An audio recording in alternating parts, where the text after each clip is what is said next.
Hi, everybody, and welcome to the third part of our Conscious Cities Festival series, Living Heritage, Shaping Accra's Future. I'm Rachel Phillips, and I'm one of the founding fellows of the Conscious Accra chapter. I'm really honored to be hosting today's conversation with an extraordinary group of cultural advocates and placemakers whose work in Accra deserves to be much more widely recognized. We'll be exploring culture as a shaping force in Accra and the role of children in preserving and transforming cultural spaces in our city. Thank all of you so much for being a part of our conversation. Now, I know that you can all introduce yourselves much better than I can. So I'd like to invite each of you to share a brief overview of your own background, of your organizations, and then perhaps you can share with us one thing that you're excited to discuss in today's conversation. And Amy, since we're going by alphabet, I will start with you. Sure. Good evening, everyone. My name is Amy Apia Frimpong, and I'm currently the Executive Director for the National Theatre of Ghana. I come to this position with over 40 years experience both as a practitioner and more recently as an administrator in the arts. The National Theatre, the mandate of the National Theatre is to develop and promote the performing arts. The way we do our work is through what I call the three-legged stool. The first one is our resident groups. There are 3 resident groups representing the areas of music, dance, and drama. The second one is the internal programs that we produce. And for those who are familiar with the National Theatre's history, are familiar with some of the programs, which include Fun World and Kidda Fest, which are programs that are designed by children for children. And concert parties, another one of our longest running programs. And then the third leg is the rental of spaces. And we have the permission to do that so we can get some extra funding to support the activities that happen at the National Theatre. In recent years, we looked at what was happening within the arts landscape. We also introduced a slam poetry competition for high school students, which also went very well. There are other programs that we're looking at to improve access by students, by the children and youth to the arts in Ghana and in Accra. For this evening, I would like to address one major area of concern, which is access. We've realized in the past few years that a lot of the programs are attended by students who can afford to pay a small fee, a token fee for the performers. And our data shows that consists primarily of students from private institutions. And we feel that it does not do the other students justice. So we'd like to improve access for all children and youth, regardless of social, economic, geographic background. One of the pictures that you see right now is the group picture where we had a staging of one of the set books for students, Dilemma of a Ghost. And the students came to the productions with their books, looking through the books whilst they watched the performance. And once again, all of these students were from the private schools, which means that they got a better understanding of what was happening on stage. And those from the public institutions did not have that chance. So if we can address access today, I'll be very happy at the end of it all. Thank you. Thank you so much, Amy. I appreciate that. And we'll definitely return to the question of expanding access for Accra's youth in cultural space. Atu, I'd love to invite you to go next. Thank you, Rachel, for this opportunity, and greetings to my co-panelists as well.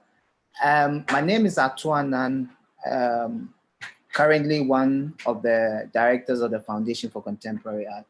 I am an artist to begin with. However, the conditions that we exist in means that I have had to moved from being an artist to a curator to an art administrator and coordinating different projects over the years. I work with the Foundation for Contemporary Art, which is a network of artists based in Accra, which began as a conversation, or was born out of a conversation to have a physical place where artists could meet, where artists could come and research on contemporary art practices that around the world, both local and globally. And so we've been in existence since 2004. And in that period, we have had different projects that had focused on the artists themselves, that had focused on audience, that had focused on adult audience, that had focused on children as well. And so we've been curating exhibitions, public art, art talks, residencies, and a mix of many other things that sometimes we define as we go along. We've been involved in some festivals within the city. We've been involved in building and making art space, building and making play spaces in the city for children in partnership with different organizations. And so basically that's the Foundation for Contemporary Art. And I'm sure when we go into details, we'll discuss the specific projects that we've done and how we had focused on children over the years, alongside other projects. And I would also love to invite you to share one thing that you're particularly excited to speak about today. I think that I would want to look at public art within the urban city or the urban space, and public art with a focus on the sort of public art that gives space to children, play spaces within public art, more or less, yes. Those are some of the things I would want to explore. Yes. Thank you so much. And Kathy, then we will move along to your introduction. Thank you, Rachel. It's an honor certainly to be included in this panel discussion. I'm not an African, but I did live in Ghana for 4 years and I've traveled throughout the African continent. My background is nursing. I found myself involved with libraries when I lived in Ghana with my husband and 4 children back in 1989. And I started a small scale library in our garden. And that small scale library with 6 children has grown so that we have a network of 8 libraries within the greater Accra region. I've always valued culture. Personally, I'm a musician, my son is an actor, and so early on with our libraries, we've tried to create space for our children to show their talents. We have dancing, we have theater, we have poetry, creative writing, and each of our libraries tries to do what they can. We have 2 facilities that have full stages and auditoriums. And so I think in that way, we are trying to promote culture. Every year we have a large scale cultural festival where we bring together children from 8 libraries and they all have the opportunity to perform to one another. Another way I feel we're addressing culture is that a number of years ago, I did a study with 8 schools in Accra, and I found that there was very little available for the young child to see themselves in a format where they could also read the text. So since 2002, I believe, when I first partnered with Sub-Saharan Publishers of Accra, we've gone on to publish 50 books for children. And one exciting initiative that's just really coming into its fold is that I'm hoping to create an illustrated picture dictionary for children in Ghana, which would highlight day-to-day items, but also cultural items so that children throughout the country are aware, because I find often in an urban setting, especially the more affluent urban settings, they've lost touch with their culture. So I would say that that's a small thrust for the next couple of years for us. Fantastic, thank you so much. And this question of children and their connections to the culture is also something I'm very much hoping that we can circle back to. So I would love to start off just by asking you why even have this conversation? Why are culturally informed spaces in cities important? And especially, why are they important for kids? Arts and culture are, okay, let me put it this way. The reason why the National Theatre exists is to project what is uniquely Ghanaian, what makes us who we are. Every community has its own culture.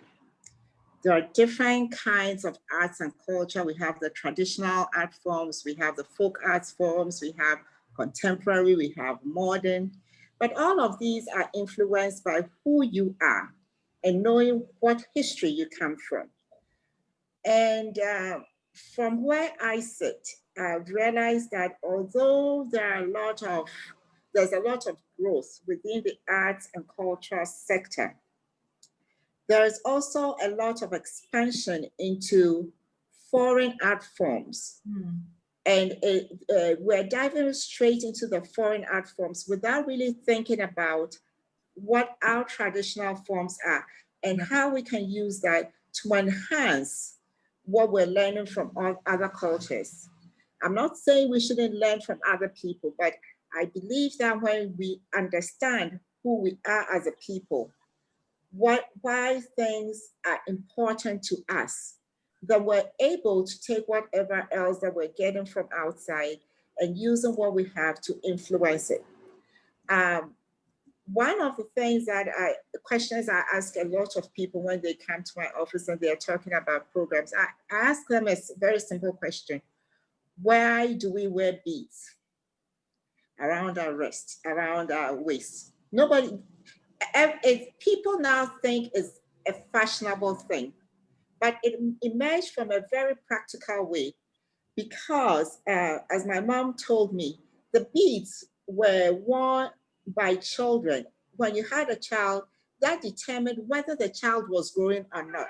So if you look at the older pictures, they put the beads on their wrists, their ankles, their waist, so they can determine whether the child was growing bigger or losing weight.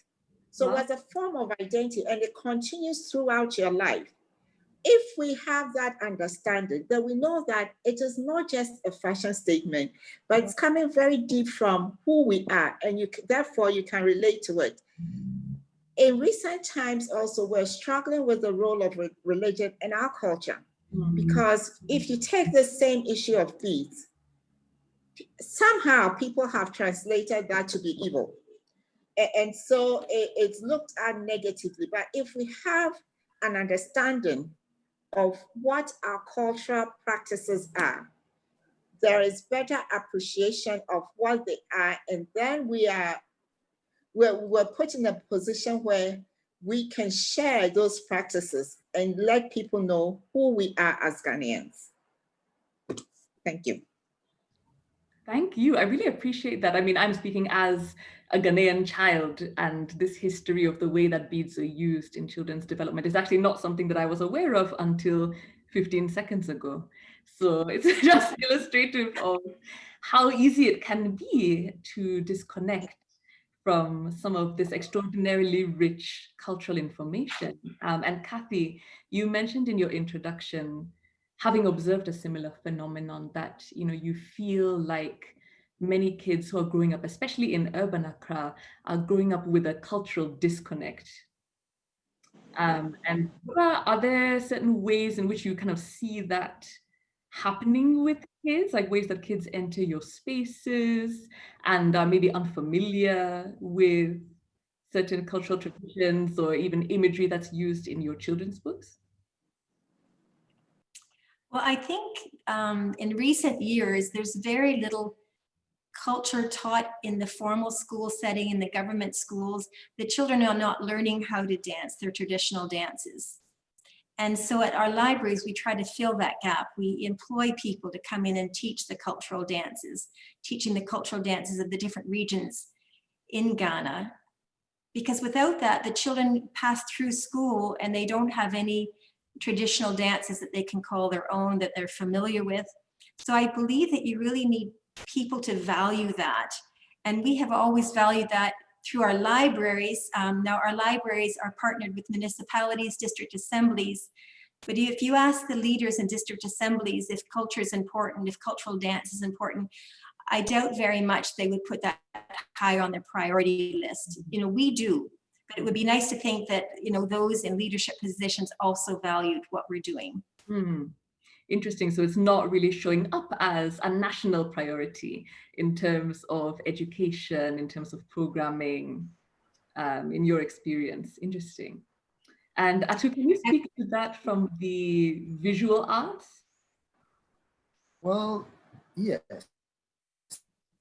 I remember when we started Tap Talent. Tap Talent is a project we introduced in 2009, 2011. And it was as a result of the visual art program being taken out of schools, public schools. Okay. So it meant that if you were not privileged to be in a private school where art was part of it, if you were in a public school, you're not having access to it. So our intervention was to take artists on Fridays and Saturdays to spend time with children, teaching them how to draw, teaching them how to paint, just being engaged in creative endeavors. Now, that aspect was, we saw it as, we're not necessarily going to train them to become artists, but it was also an opportunity, more or less our investment for the future. Mm-hmm. So if the artist doesn't become, if the child doesn't become an artist, they potentially will be appreciative of art. Right. And so in future, they could become an art administrator or a collector, or even somebody who just constantly patronize art shows and art events. And so for us, that was a critical point or a critical intervention we needed to do, you know, as artists and as people within culture. And it's important because no one can be responsible for our cultural production. We need to be responsible for our own cultural production. And so if at some point there's a neglect through like officialdom or government, or maybe in drawing the program, there's how do you call it? Not kind of forgetting that this is important to include. We felt that we were in a position to make that intervention as artists because the effect will be on us rather than anyone else. So it's very important to have these interventions and to be conscious of culture within our everyday lives and settings. Yes. I think you raise such a critical point. And the way that you phrase it, I've not actually thought about it that way before, but that arts education is shaping not just the next generation of artists, but the next generation of the entire arts ecosystem, of the people who will patronize the arts, or the people who will go to museums and who will visit the National Theatre for productions and who will celebrate new Ghanaian authors as they emerge. So you are really, I mean, you know, talk about to shape and be shaped, like by giving them that education and that exposure early on, you're really paving the way for the next, 30, 40 years of what the arts landscape actually looks like in the country, which is a pretty weighty responsibility. And so we're very grateful that you are already engaged in this work. So another question that I would like to... Rachel, can I add something before we move on? Yes, absolutely. Because I'd like to add to what Atu said. I think that even it goes beyond that. Research has shown that there's a research that was done by two Harvard professors who looked at the highly successful individuals, and they came up with 16 habits that these individuals did, and that made them highly successful. And 8 of them came from the arts. Okay. Some of the basic ones were artists, those who are involved in the arts are consistently engaged. Because, for instance, if you're learning to play a tune on the piano, you don't give up. You play it till you get the tune. So you develop that habit. They always have a vision and they know where they want to be. So all of these things continue into other subject areas. So it goes beyond your participation in the arts or being an audience member. Also, there are studies that shows that artists are engaged as citizens. So they are more likely to vote, you know, and I think that within our sector, we haven't looked at that. We haven't harnessed it to demand the value that the arts possess. Catherine talked about it, that when you meet with the decision makers, they tell you about how important the arts is. And this is not even unique to Accra or Ghana. In most places, everybody talks about the value of the arts. Yes, we understand it. It makes us feel this way. But when it comes to funding, they forget about the value of the arts. So we need to be organized moving forward and push this value beyond the arts realm, because there are even people who are saying that they've done research that shows that the good pianist is also a good mathematician. They have made several links, and we need to pay attention to that and say that, look, our value goes beyond the arts. That's our main area, but we do more than that, and therefore we need to be valued. I really appreciate that. So, you know, art is also creating engaged citizens, and art is laying a civic groundwork as well. I would just like just to add that what we've been discussing with our libraries, we try to create beautiful spaces. And we've done so from the beginning. I'm not sure if it's apparent to just a casual observer, but I think it is. With all our libraries, they have color, they're well maintained, we have flowers. And to give you an example, our very first library was in a shipping container, you know, a very modest 8 foot wide by 40 feet long, which is a shipping container painted blue with flowers outside. And I asked the children to draw pictures of their library. And they drew this most beautiful building with curtains and a huge flower garden. So they were imagining their library as a beautiful space. And I think children are very quick to pick up on beautiful spaces. And you only have to drive through Accra to see that it's really a jungle of concrete. There's very little green space, very little color. And of course, you can go to Jamestown and Chokor and there is color. But much of Accra now is pretty barren with concrete. So whether that can be considered as part of Ghana's culture, because I think just by nature, Ghana's culture is very rich. It's very beautiful with patterns and colors. So I would like to add that as part of our dialogue, you know, whether color and beauty is important to the arts. Absolutely. And I will definitely be circling right back around to that question when it comes time to talk about placemaking interventions. So segueing in that direction, and you spoke briefly about Jamestown and a couple of neighborhoods in Accra where you do see some of that vibrancy, some of that kind of cultural life showing up in the built environment, as well as in the way people interact in space. And I'd actually like to ask each of you, and I'll challenge you, your own organizations and programs don't count, so you're not allowed to include them. But when you look at Accra and you look at where cultural spaces are kind of really thriving and vibrant, and places where you see traditional culture happening in the city, what is an example of one of those places? And Atu, would you like to go? To give more than one. You're allowed to give more than one. I think that, I mean, my bias will still show. I've worked in spaces like Jamestown. I've worked in spaces like Jawulu, where we have the Mofra Park.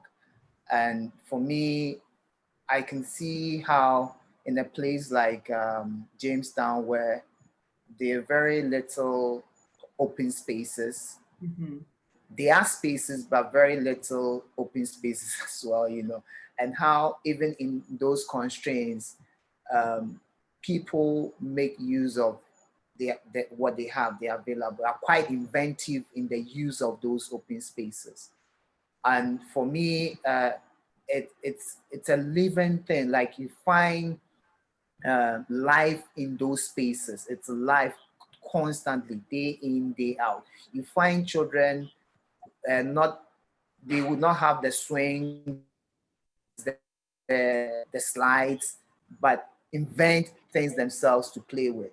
And then I come to that's one of the places that I find so interesting. And then you come to Jowli, where we have the Mofra Park, where I've been my bias is there because I've been a part of building that space and making it. And you find the beautiful green space where the atmosphere is different, the air is different, and when you see children who come from different neighborhoods enter the place, they suddenly grow wild, like it's like something has been lifted off them and they just run around. And one of the things we try to do in that space is also, yes, provide the play objects and the things that the children can always engage with, but then also leave it as open as possible for people to be inventive, or for the children to be inventive in those spaces or in that space.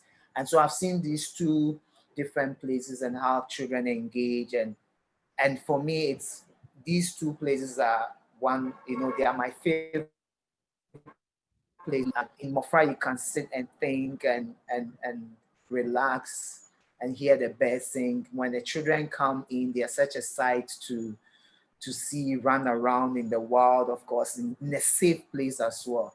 In Jamestown, yes, it's alive. You have children being inventive and making use of the very little spaces they have. Yet you see that there's a willingness to be free and live, So I think that's, for me, very important. That's really beautiful. And thank you so much. I have to, give Mofra Foundation a little pat on the back for the Mofra Place space.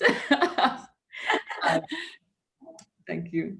And Kathy, what for you is a place in Accra where you really see culture kind of embodied in the physical environment? Well, I think I would have to go back to Jamestown. Well, I pass through Jamestown whenever I go home in the evening, and there's always something happening. And for the very smallest space, you see children at play. But I feel that green space is very hard to come by.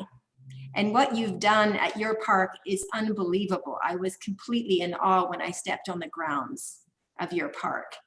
And to see the tippy tap and how you've engaged everything to reflect the environment and nature and understanding what's there. But it has to be accessible to children. So children living in Jamestown are unlikely to pay a visit to such a park. Absolutely. So it's really tricky trying to find those spaces. I lived in Nima for some years. That's where I was renting a place. And the children's park was just a dilapidated building.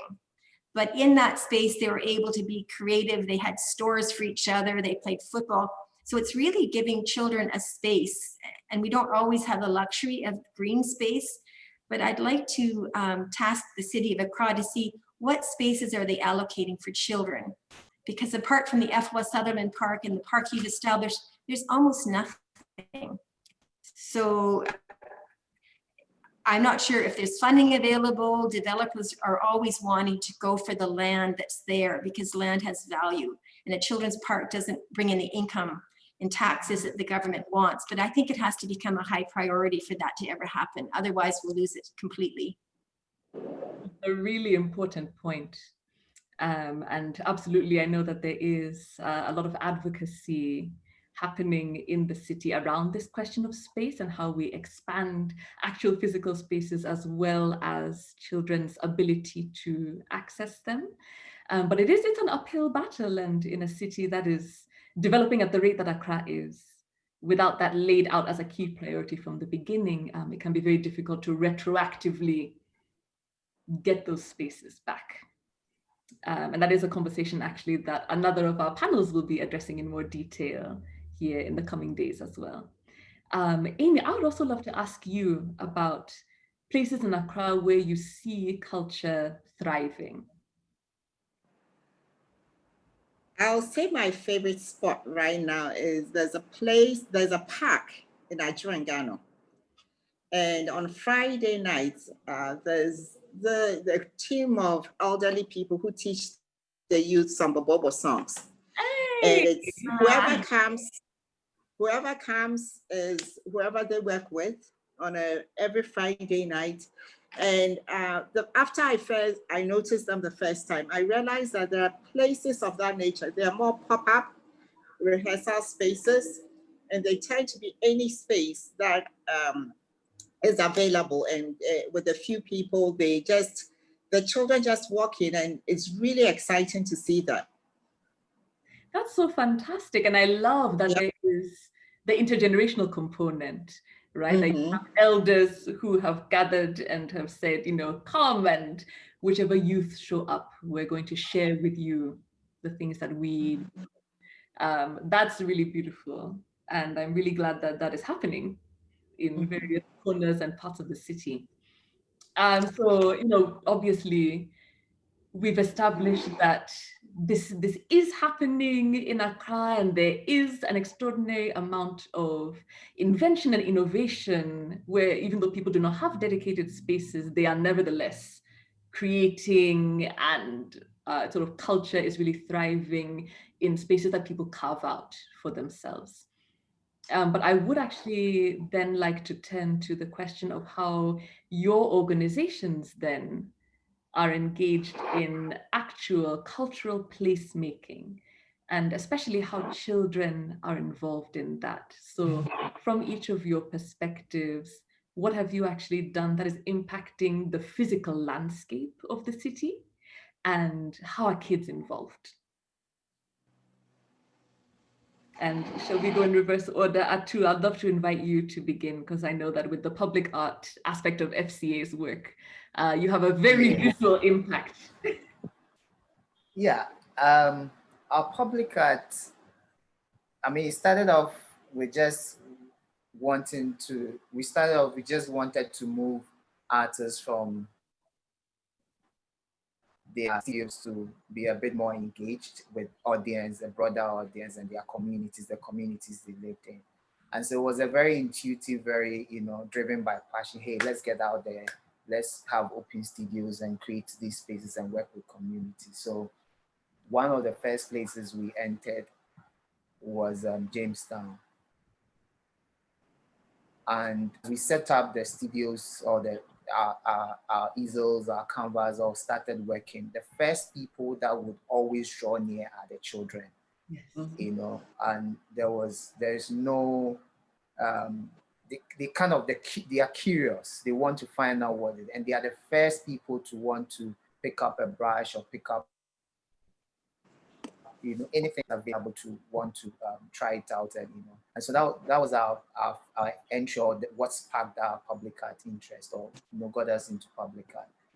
And over the years it's changed to us getting involved in one of the biggest festivals, street art festivals in Accra, which we worked on as a visual art curators or coordinators from 2011 to about 2016, if I'm to be precise. And then also with partnership with, I have to mute as an aircraft. We understand some of these sound challenges, COVID era production.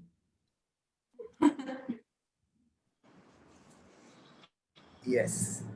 So then we also got invited by Mofra Foundation to work on their park, as artists. And for us, it was like, oh, what can we do? Because we've always kind of seen the public art as just going and doing murals and creating these installations. But with this type of invitation, it was different, because we needed to think particularly about children, how they played, how children interact in open spaces and all that.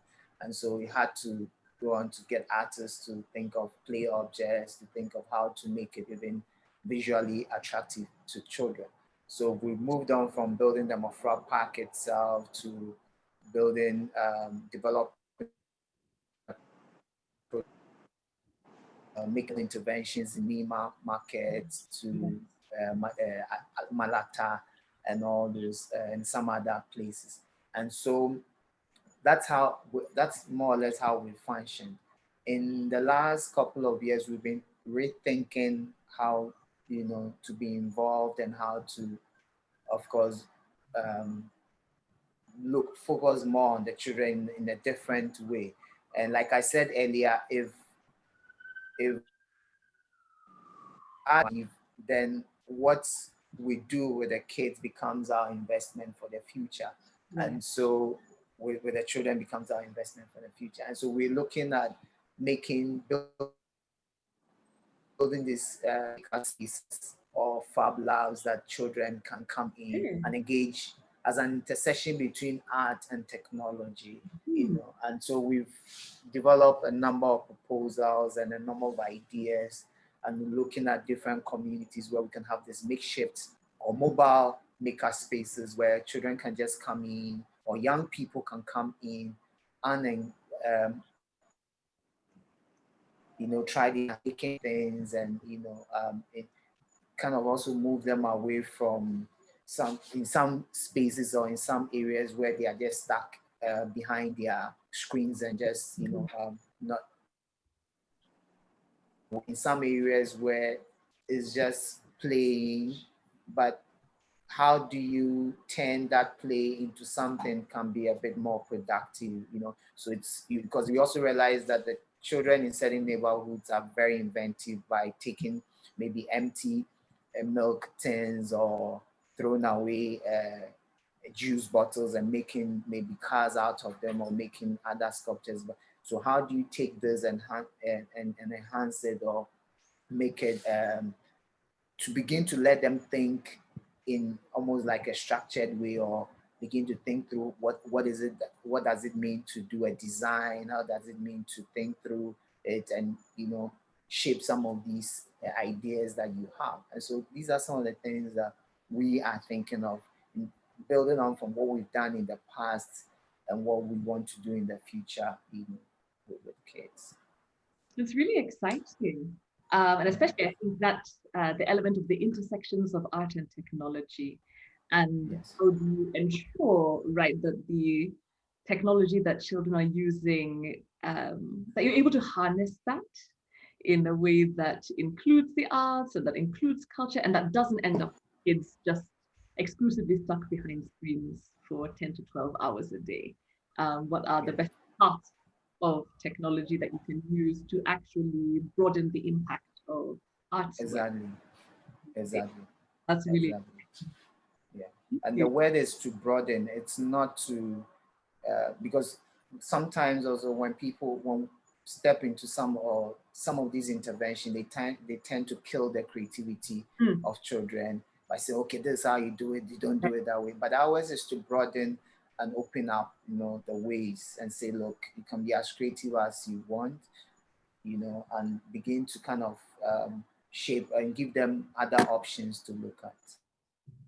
That's exciting. Thank you. Yeah. Kathy, I know you had spoken earlier about this idea of beauty and color and vibrancy as inherently important in public space and as an aspect of cultural placemaking. And you spoke a little bit about what that's looked like, but could you share a bit more about your placemaking process as you're creating these library and cultural complexes in Accra and in Nima and then in other neighborhoods? Okay, in terms of physical spaces, we're working within library settings. So as much as possible, we try to showcase the children's artwork. Our libraries are filled with pieces of art that the children have done. We're very aware that we don't want the children to feel threatened, that their art is not good. In many cases, we found that children are just afraid to be creative. And from the time that children are little, they're often graded at school, beginning in KG. You know, a child draws a chair and it's 3 out of 5. Well, we try to say there's no such thing, you know, that children are creative. We had a lot of success with that at a rural library, and we found that children in rural areas are less afraid, they're more expressive. And we had something called Something from Nothing, where the children brought in essentially things that had no value. They brought things from the refuge area, things from home that had no value. And by the end of the day, we had laptops made out of clay. The children had airplanes that they created. The airplanes had lights, they moved. They were collecting copper and goodness knows what, and dresses. And I thought, wow, you know, these children had these ideas and really they brought the materials themselves. So you want children to feel that they have that ability. From my experience, so you have to really encourage that, and you need leadership to foster those talents. And not everybody is that right person. You need artists, people that value the creativity of children. Like, they're so creative as young children, and I think sometimes it's squished. For another way we involve children, and it's not as a physical building, but in our books, we include children. We've had 2 books done. One is Nana and Me, where the children, we had 100 children write about their grandmothers. And I composed a book, but the book is actually the children's words as they reflected on their grandmothers. And I did the same for Ni and Me. So this is a book that the children wrote, and I brought their ideas together. Now, for our illustrated books, our illustrator, Edmund Opari, who's an award-winning illustrator in Ghana, he works with the children. The children will say whether they like it or not. And the children always win, because I feel if a child doesn't like what the illustrator has done, that's what he has to take home and recreate that image. And that's been very successful. And it might mean for Edmund, he has to go back and back, but we want to get it right because the children are the readers, not adults. That's so I think that's what I have to share, is that, you know, in the physical presence of a book, we're trying to include children, and also within the libraries, we're wanting spaces that are beautiful, where children see themselves up on the walls.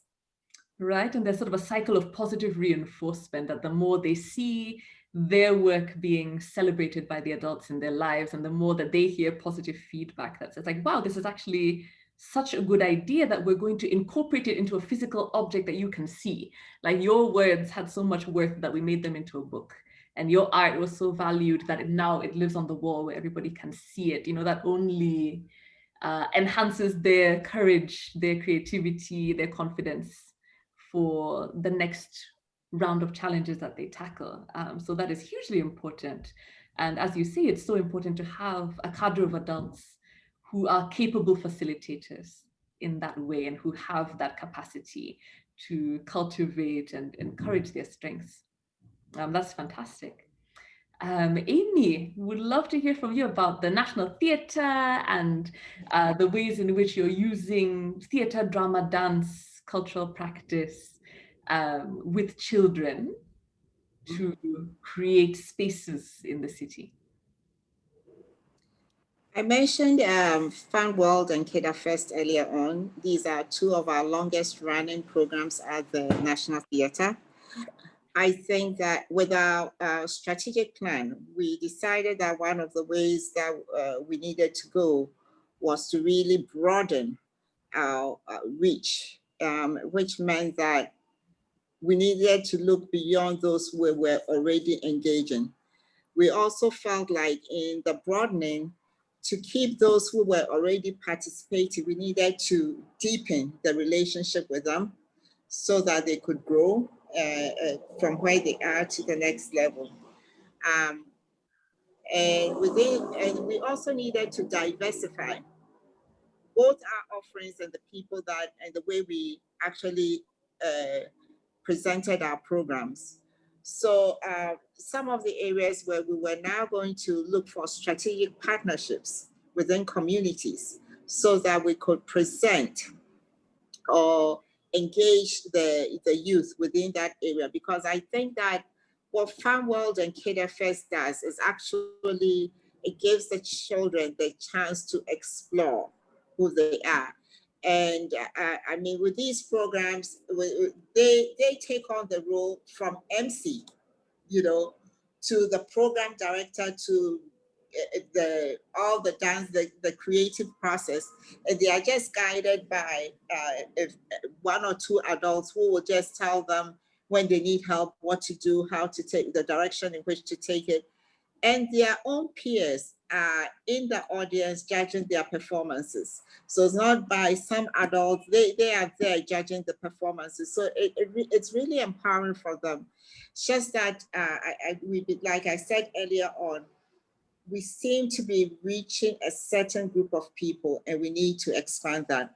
Unfortunately, all of our plans came to a screeching halt with COVID. So we haven't been able to do much. We had also introduced the slam poetry competition, and we realized that slam was like the word version of rap. And so the students really liked that. We were growing that program when, that was actually, we had to break because of the 2-cycle system in the schools, because that was becoming a challenge for schools to commit to participate in. And we're hoping that after a couple of years, things will settle down and then we'll bring it up again. But the interesting thing was that participants brought 2 spoken word pieces to the competition. And on the day of the competition, they were given a theme so they could write one on the spot. And that was to really engage them and to know that they were actually writing and they were not presenting other people's work, because if they are writing, then they'll be able to do it on the spot. Oftentimes, those were the most exciting ones. So. I can absolutely imagine.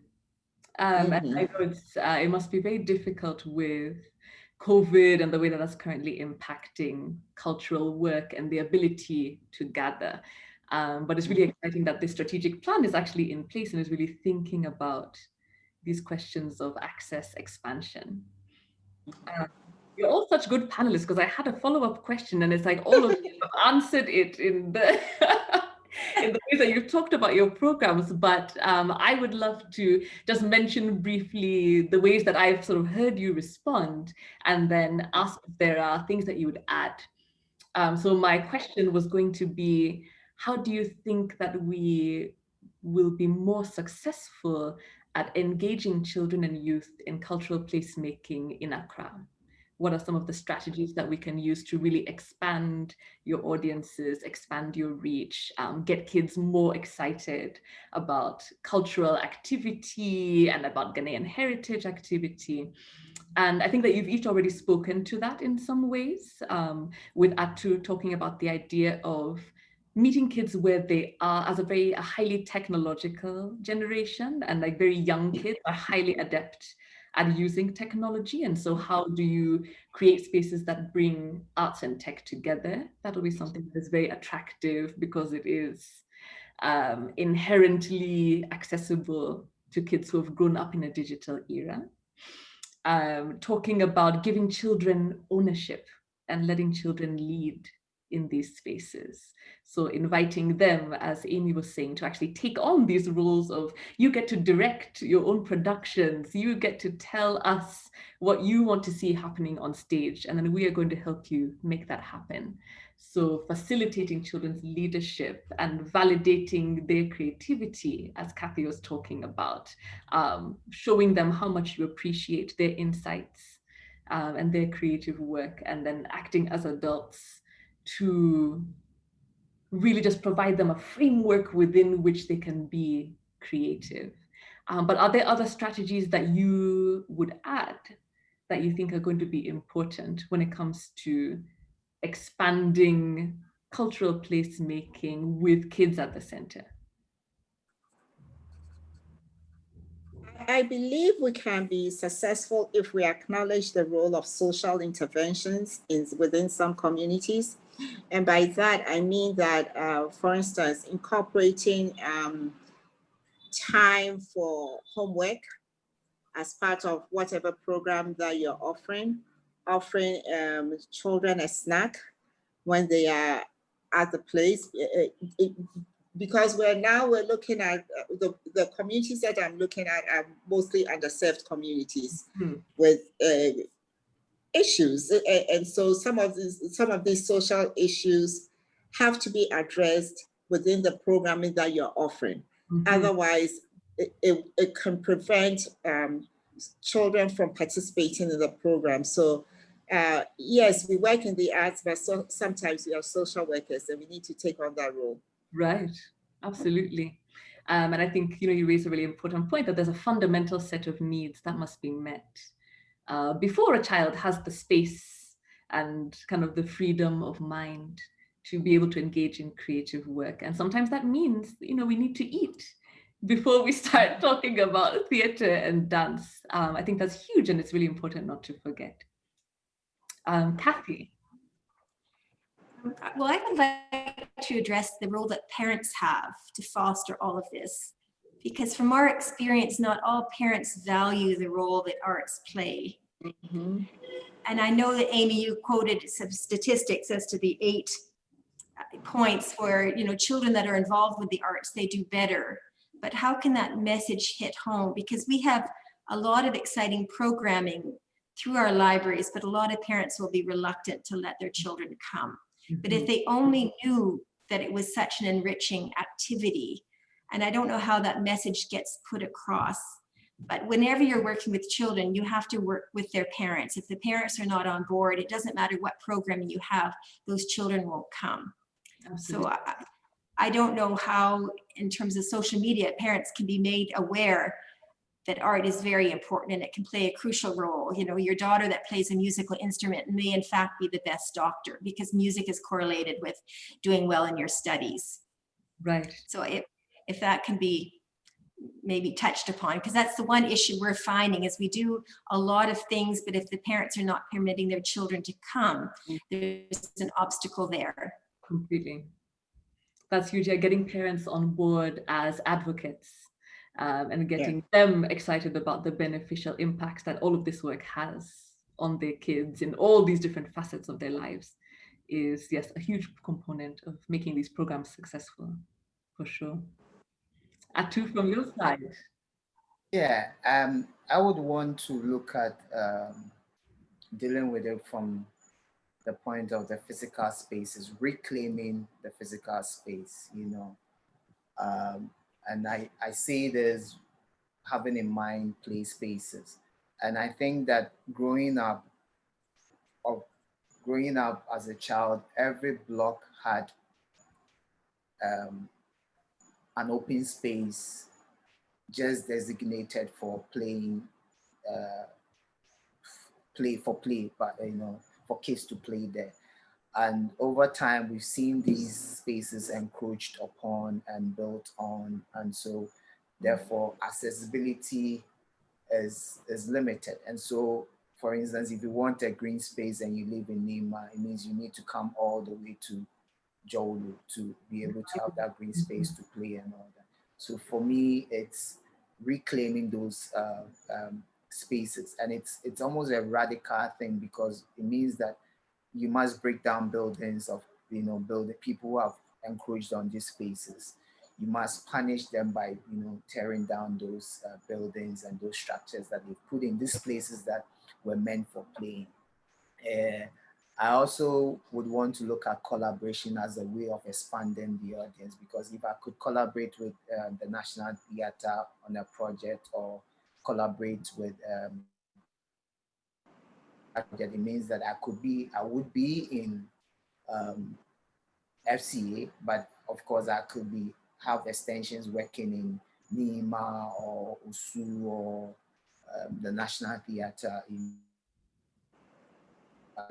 My expertise or my experience to share with another audience, because Catherine would have their audience, National Theatre would have the audience. So then I will be, tapping into that audience and bringing, which could attract a lot more people and also bring my audience to those spaces. And so for me, these are just the random ideas. And, when I think of expanding the base and audience, culture.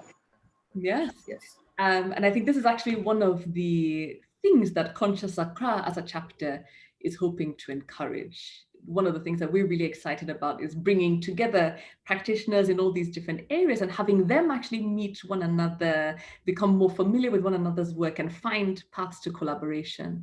Because one thing that we've noticed is often people are doing extraordinary things in different parts of the city and they don't know what other people are out here doing. So building up those knowledge networks, those collaboration networks within the city would be a tremendously positive outcome of conversation series like this. So I really appreciate you for saying that, because that's right up the alley of what we're hoping to achieve. Folks, the fact of the matter is that an hour has already managed to go by, which is pretty extraordinary.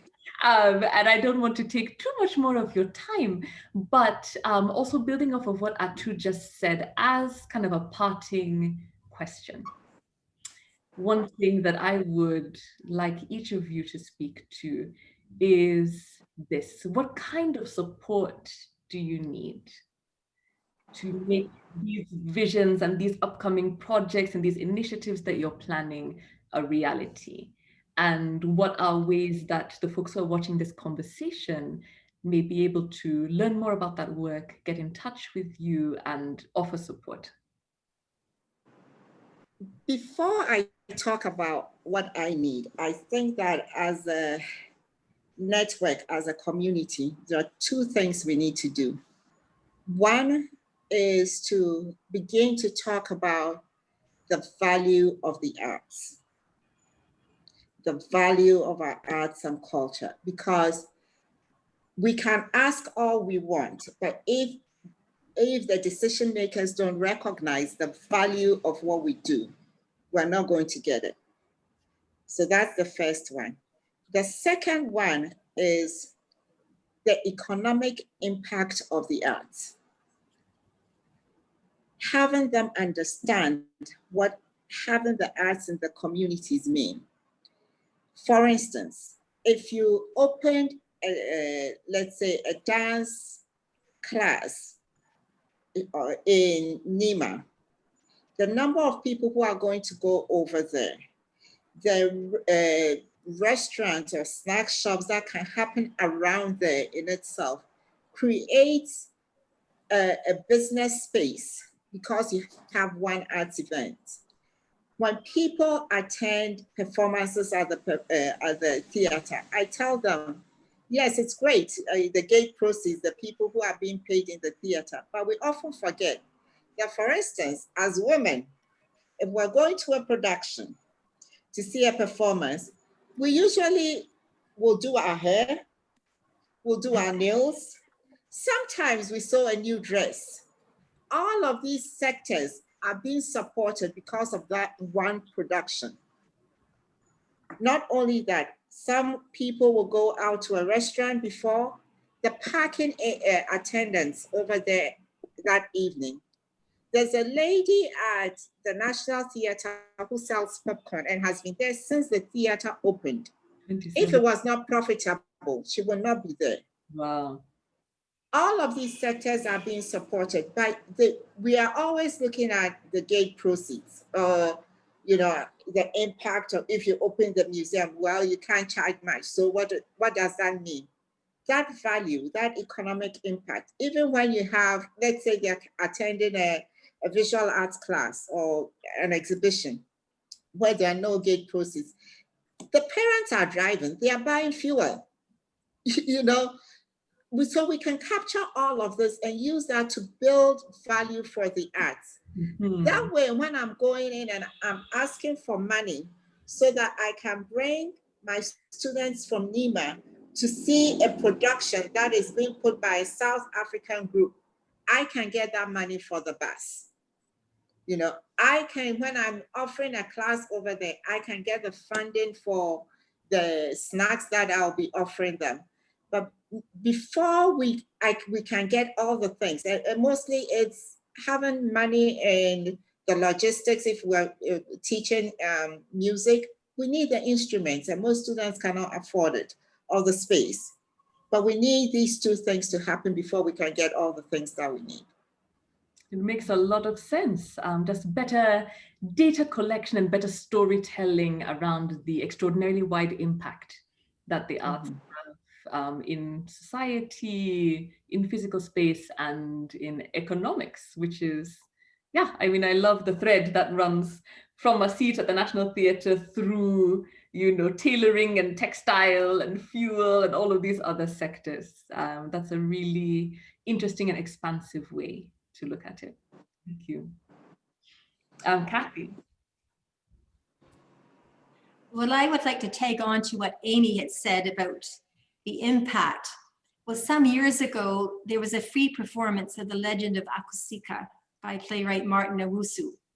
And that single play inspired dozens of children, which in turn has made their own legacy. So this was a play that was, excuse me, that was put on. We didn't have to pay to attend. So I think for performances where if you're able to get sponsorship, that pays huge dividends, and not for that very performance, but how that performance inspires.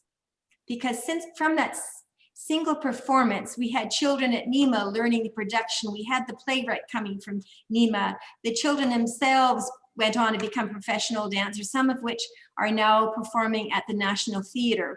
So to provide those opportunities for children who wouldn't otherwise be able to pay the gate fees. Because as Amy, you suggested, many of the performances at the National Theatre, they're expensive.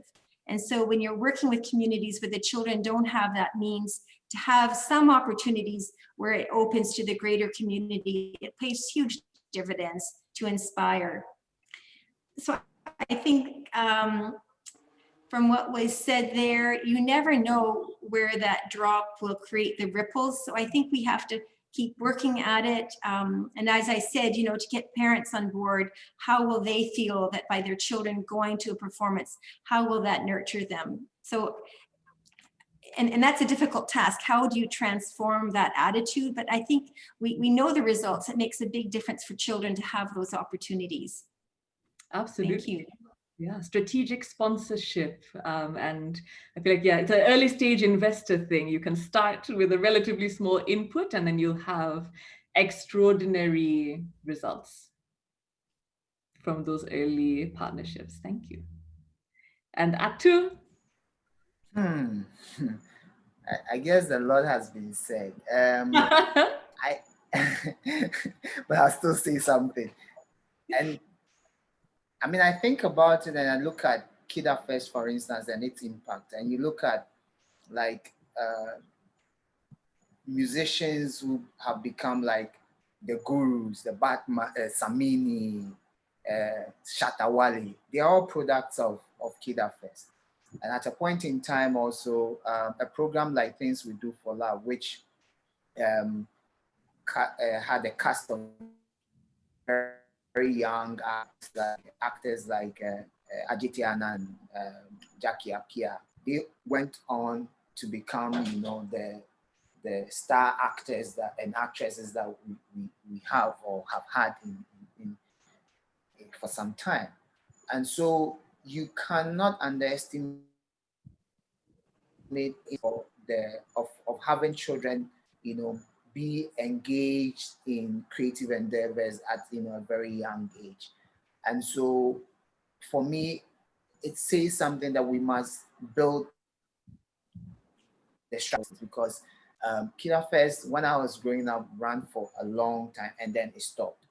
Now, it takes a lot of engine running, and so, and it's a balance between profit making and gift giving, and so we must begin to find that fine blend where we would want for it to sustain itself and be able to run, but we must also find a way to make it, self-sustaining, or we must also be aware that not everything, we can't make profit initially out of everything.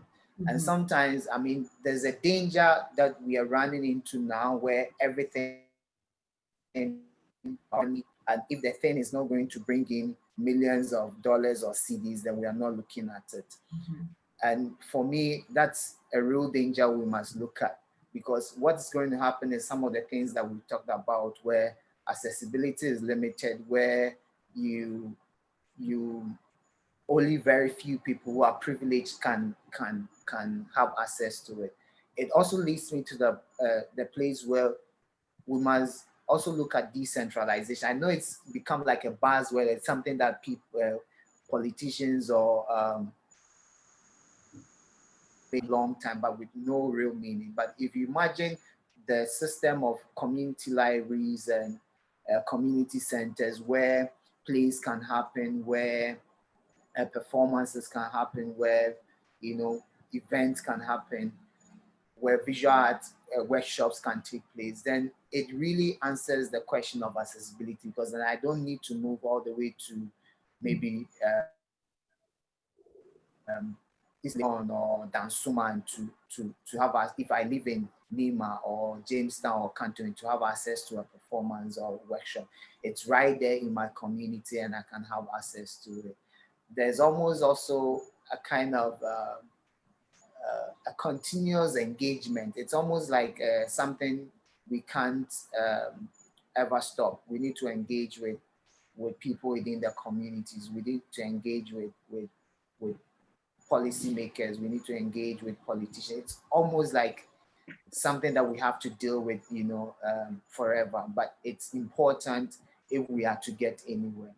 And so for me, I'm looking at all these things randomly, and I said, it's almost like it's not one thing that has to be done, but all the things that, you know, Auntie Amy has said and Auntie Katrina has said all come together to, you know, give form and shape to some of the things that we want to achieve. You're right. There's a lot of synergy among all of these efforts. Yes. So it sounds to me like there's some coalition building work to be done within arts and cultural community, and some pretty extraordinary advocacy that can take shape in terms of, again, telling the story of what arts and culture really means, and what the bottom line actually is, in terms of a city's life, in terms of children's lives within that city, and then the broader ripple effect impacts that that can have across a society, from children out to their parents and caregivers and to the community at large. It's exciting. This is really wonderful. It's every time we come to the end of one of these conversations, I have a page full of notes and I'm feeling very excited about all of the things that are going to happen next. So thank you all so much for being involved in this conversation, for bringing together so many ideas, for enlightening me on so many points that I was not aware of. I feel like I'm coming away from this with lots to think about and lots to be excited about. So the last thing I'll ask is, very quickly, if people want to learn more about your work and what's coming next, where can they find you online? We have a website that's currently under construction.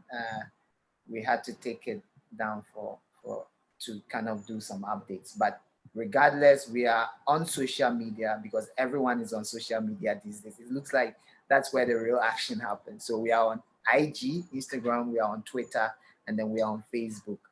And so where we give daily updates or weekly updates of every event, that projects that we're involved in. So catch us follow us on Twitter, follow us on Instagram, and then friend us, follow our page on Facebook. I'll make the handles available so that you can, you know, we are it's FCA for the Instagram. It's f.c.a.Ghana, which is like FCA Ghana. And on Twitter, it's at FCA Ghana. On Facebook, it's Foundation for Contemporary Art Ghana. And so follow us, like us, and we'll follow you back. Thank you. Kathy, what is the best place for people to find out more about the Osu Children's Library Fund? Thank you, Rachel. You can find out more about what we do at our website, Osu Children's Library Fund.ca. It's OSUCHILDRENS Fund, FUND.ca. So the website highlights our libraries within the city of Accra, our head librarians, their contact numbers, and we welcome anyone in the artist community to come and share with what they do, because that in turn will inspire the children who come to our libraries. Thank you so much. That is deeply appreciated. And it looks like we might have lost Amy. And my lights just went out. Doom soft. Oh no, Doomsa, a classic. Can you hear me? If you can by voice, please feel free to let us know where people can learn more about the National Theatre's programs and activities. On our website at nationaltheatre.gov.gh. And we have all our social media handles over there. Go there and subscribe, and also try our YouTube channel, because we have a lot of videos of samples of works that we've done over time. So make sure that you subscribe to all of our social media handles. Fantastic. Thank you so much. Thank you, everyone. I really appreciate, again, your participation in this conversation. And we're really looking forward to the collaborations that might emerge from this series. Yep. Goodbye. Thank you. Bye-bye. Bye. Thank you very much, Rachel. So welcome. Thank you, Thank Rachel. you. Bye.